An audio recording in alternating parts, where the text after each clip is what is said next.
Hi everyone, my name is Luis Andrade and I'm presenting this conference titled Tangible Construction of Meaning and Math Problem Solving. We did this presentation along with Edgar Andrade and Amparo Lotero. We're from Alandra's academic team, which has researched in elementary school mathematics education for over a decade. Our purpose has been to understand how children learn and understand mathematics. We have developed learning environments to teach different concepts and topics on elementary school mathematics. We are presenting here an excerpt of our investigations on arithmetical operations. A well-documented difficulty of students is solving word problems. This is problems starting off of a reading text enunciation. Since problem solving is a highly appreciated educational competence, this difficulty has received a large deal of research attention. So, why elementary students face difficulties when solving word problems? Our findings suggest that this difficulty may be due mainly to the way children these ages understand arithmetical operations. Our research questions revolve around: what pragmatic strategies do children use to solve word problems? How do they expect to solve the problem? Can we leverage problem solving by providing a practice of frameworks of meaning? Findings presented here come from our experiences with our curriculum Math in Color. The main feature of the use of manipulatives in this program is that children work with them using the syllabus included in the notebooks. The key design feature of Math in Color activities is that it recognizes that mathematics operations are, at these ages, but a subject's active transformation of quantities that are next presented symbolically. Thus, our activities with manipulatives are not considered a mere illustration or example of a mathematical principle or operation. Rather, these activities lead children to experience by themselves the transformations possible under an empirical logic, and then represent with drawings, words, and symbols. We assume that this sort of transformations is at the foundation of all mathematical thinking. Children understand doing mathematics as a practice of everyday life situations involving quantification as well as of mathematical symbolism. Algorithms here are not a starting point, but rather the final stage of a process of constructing of meaning. Like any other action, transforming quantities of things entails a succession of moments. Accordingly, what it is intended with the activities proposed in Math in Color is that students experience these transformations while building awareness of the sequence of transformation moments. The enunciation of a problem would make reference to something that is happening or to somebody's action. But how an amount is related to the others? How could this relationship be established? The proposal in Math in Color is to set a correspondence between moments of the sequence quantity according to the timeline depicted in the story told in the enunciation of the problem. Experiencing mathematical relationships in this way, starting from correspondences especially established with manipulatives, followed by making drawings representing those correspondences, seems to support the construction of meaning for the consequent symbolic expressions. Then, by drawing the correspondences mentioned in the problem enunciation, makes it easier for the student to identify the set that will be transformed. Spatial organization is so helpful. Students who have experienced Math in Color tend to use drawing to interpret the problem in the first place, and only after do they do the symbolic form. By changing the way children understand mathematics, we change the way they give solutions to word problems.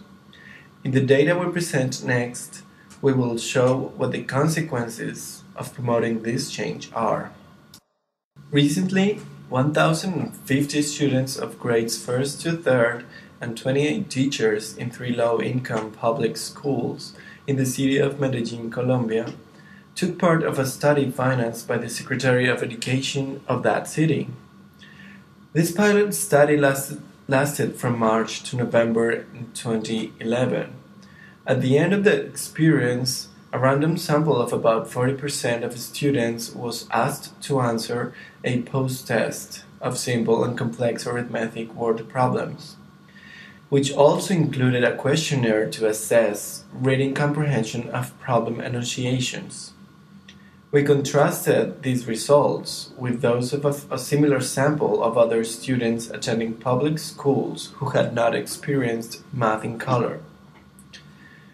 Although we performed a quantitative analysis of this data, we will present here a qualitative analysis of 3 case studies. The problems are the errand boy. The errand boy is carrying a box containing 12 dishes. He falls and, upon examining the box, he finds that there are only 4 dishes left in good condition. How many dishes were broken in the fall? Grandfather's age. "How old are you, Grandpa?" asked Louis and Lucy. Grandpa smiles and answers, "Every time I move my hand, it means 5 years. To that amount, you add 15 years more." And then Grandpa moved his hand 9 times and waited for his grandchildren to make their calculations. Francis' birthday. Today is Frances' birthday. Her brother Frank will prepare delicious fruit shakes for the guests that will come to her sister's party. Including Francis and Frank, there will be in total 24 people at the party. Each person will have 1 glass of the shake. Every time Frank puts to work the blender, he can prepare only 4 glasses of shake. How many times will have Frank to put to work his blender? Statistical analysis show that experimental groups scored higher than the control groups, and that the differences were significant. Another interesting outcome of the tests was that there was no significant differences as far as reading comprehension was concerned. Students scoring poorly in reading comprehension could not solve the math problem. However, not all those who scored acceptably or higher could solve the problem. Thus, reading comprehension did not necessarily lead to problem solving. We argue that what is lacking here is the construction of something that could be called mathematical learning. That is, constructing a mathematical model out of the meaning of the words in the enunciation. Comparing the outcomes of successful students in both groups with those who scored poorly, an interesting feature arose. Characteristically, students scoring poorly set out to try arithmetical operations with quantities provided in the problem, whether they made any sense or not. In contrast, most of successful students started out to make drawings attempting to represent the variables and their relationships. We present 3 contrasting cases here. The errand boy problem. We show on the top a very typical representation created by students of the experimental group. This student's drawing shows comprehension of conservation of quantity. We can see the child drew out 12 dishes and he crossed out all the dishes that fell and broke. And we can also see that he wrote it with the formal notation 12 minus 4. So it's these 2 together representations that build the sense of the problem. On the other hand, on the bottom, a typical representation of the control groups can be seen. And this student's drawing does not represent a sequential transformation. Instead, the student resorts to what we call meaningless operability. We present the second case with the problem of grandfather's age. Here we can see on the top how a girl of the experimental group successfully solves the problem by aiding herself with an adequate drawing in which she represents the correspondence set in the enunciation. We can see that she groups tallies of 5, and there are 9 groups. Additionally, by means of using symbolic notation, she added the 15 years that were left. So it is a complete framework of sense. On the other hand, in the bottom, we see a representation of a student of the control group. In this drawing, although the student seemed to understand multiplication as an iterative addition, he has difficulties finding the quantity that is being transformed by iteration. The last case study that we bring about Francies' birthday party problem, we exemplify the way that students create sense and this framework of meaning. The unknown quantity in this case is how many times, as you might recall. Graphic strategies allow the student to set in a clear way the logic for the division, and consequently find that unknown, which is in this case the quotient. In preliminary tests, we have found that this type of problem poses great difficulties for 10-year students and even older students. Experimenting with manipulatives and then drawing that representation in the way that is required in math in color has helped students understand the correspondence principle behind the multiplication and division. Above outcomes suggest that the focus of traditional math education on symbolic algorithms leads to meaningless operability, since the students appear to understand the problem solving as applying some operation. Instead, successful students attempted to make sense of the enunciation by means of relational drawing. This feature of successful students is strengthened by activities proposed in Math in Color. The focus of Math in Color programs is students' construction of meaning, both out of everyday life situations involving quantification as well as of mathematical symbolism.